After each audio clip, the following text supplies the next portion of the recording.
Bonjour à toutes et à tous et bienvenue sur cette nouvelle vidéo Un Expresso avec un dirigeant de la tech en France. Et aujourd'hui, j'ai le plaisir d'être avec Yacine Zeroual, General Manager IMIA de Future Master. Bonjour Yacine. Bonjour Caroline. Alors, ravi d'être avec toi aujourd'hui pour en savoir un petit peu plus sur Future Master et savoir comment tu vois l'évolution de deux sujets qui sont importants pour Business App Academy, le leadership et l'évolution des pratiques commerciales. Peut-être Future Master, alors si on est dans le domaine de la supply chain, on connaît, mais est-ce que tu peux nous redire précisément ce que vous faites et puis l'ADN particulière de Future Master? Ouais, alors Future Master, en fait, on est un éditeur de solutions de planification de la supply chain. Ça veut dire quoi?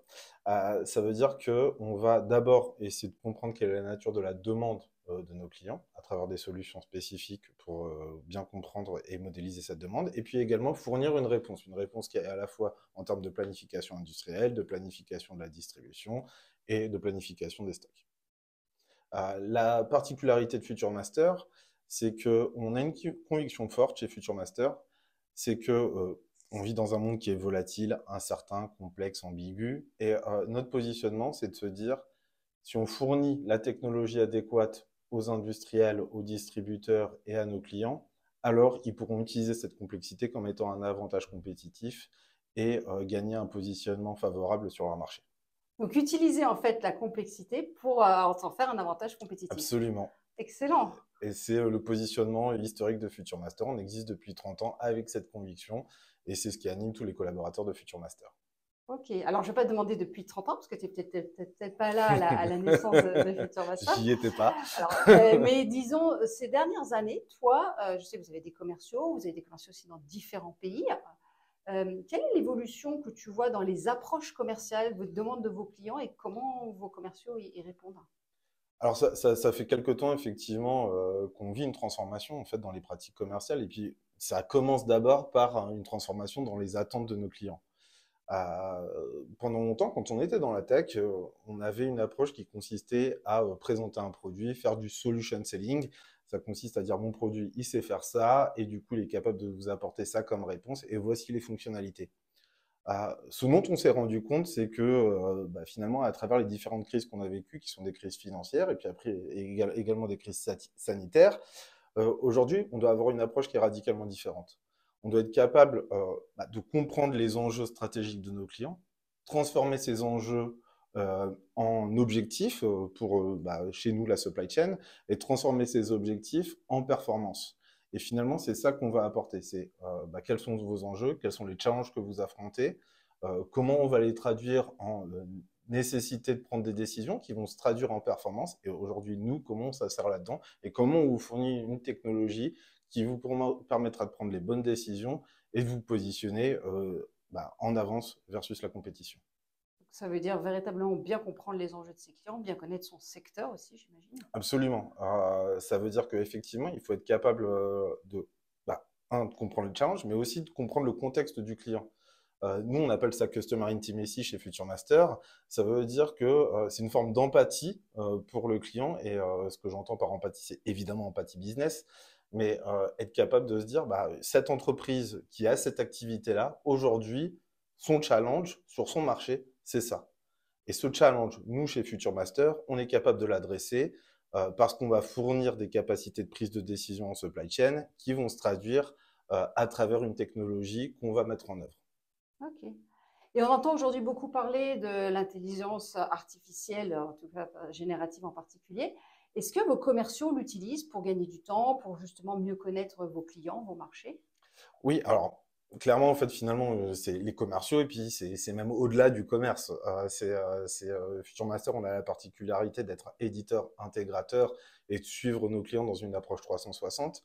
Alors effectivement, sur les commerciaux, on va essayer de chercher de l'information et d'obtenir de l'information et de challenger cette information. Donc c'est quelque part ChatGPT ou autre outil de Generative AI, ça va être quoi? Ça va être des moyens de challenger finalement notre approche et de se dire est-ce que ce que je suis en train de proposer comme approche de valeur à mon client, ça a du sens dans son contexte? Ça va être un premier élément. Et puis, on a d'autres éléments qui vont être sur de l'amélioration de performance et de productivité, que ce soit au marketing, que ce soit dans les équipes de delivery qui mettent en place nos solutions. Mhm. Intéressant. Et par rapport, je sais que tu aimes beaucoup la partie leadership, tu considère effectivement que tout le monde peut être plus ou moins un leader sous certaines conditions. Comment toi tu vois l'évolution justement du leadership sur ces dernières années et toi, ton leadership, comment tu le vois évoluer? Euh, alors, en fait, donc, déjà, leader, c'est un grand mot. Un leader, c'est d'abord quelqu'un qui a un positionnement dans un certain contexte. Moi, voilà, j'occupe ma fonction chez Future Master. Si je dois être leader dans une équipe de water polo, ça va pas être terrible. Donc, ça veut dire que finalement, j'ai un positionnement qui est lié au contexte dans lequel j'évolue. Et bah, j'évolue dans un contexte d'entreprise. Ça veut dire que moi, je suis d'abord un leader au service de la performance de mon entreprise et au service de la performance de Future Master. Et ensuite, ce leader, en tant que leader, je dois faire quoi? Je dois d'abord expliquer quel est le chemin et quelles sont les ambitions de l'entreprise et quelle est la vision qu'il y a derrière. J'ai exposé quelque chose concernant la vision juste avant. Et maintenant, comment ça se matérialise? Comment ça se matérialise en termes d'action, en termes d'ambition? Comment ça se matérialise aussi pour l'ensemble des collaborateurs? Ceux qui se matérialisent à travers des actions qui sont très visibles, et puis il y en a sur lesquelles les actions sont moins visibles. Pour autant, tout le monde contribue à la performance de l'entreprise et à la réalisation de ses ambitions.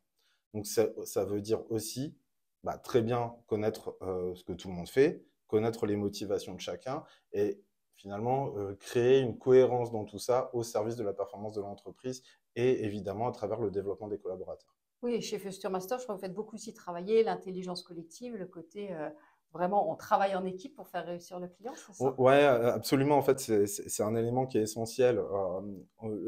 Un des credos qu'on a, c'est de se dire, une nouvelle fois avec cette notion de complexité, c'est que la solution, elle est forcément collective. La solution à un problème complexe, elle n'est pas chez une personne, elle est chez l'équipe.